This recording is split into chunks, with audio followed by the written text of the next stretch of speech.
Hello everyone, I've got a quick tip here to show you how to increase the spacing between your bullets without increasing the space between the lines.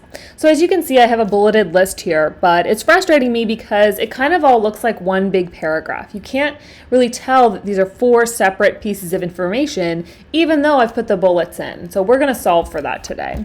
So a lot of times what people will do is they will come up here to the line spacing, increase it to 1.5, fills the space a little more, and they'll call it a day.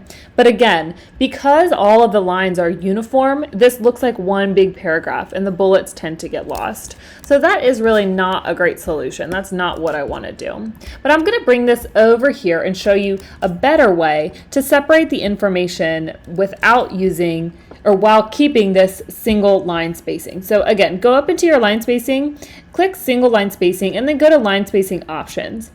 Here, I want you to focus on this before and after. I want to increase the after pretty dramatically. I'm just going to do it to 30. That is a lot, but again, just to demonstrate my point. So this is going to put 30 points of space after every single bullet, while the lines within the bullet will remain single spaced. And so as you can see, this really separates that information. It's very clear to see that there are four pieces of information.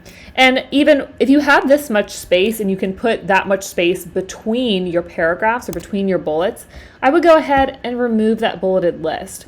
Even without the bullets, you can see these are separate. The eye doesn't run from one into the next. It doesn't look like a paragraph. And again, anytime you can remove bullets, I always recommend it. So this is another great tip on how to increase your spacing between bullets without increasing space within the lines.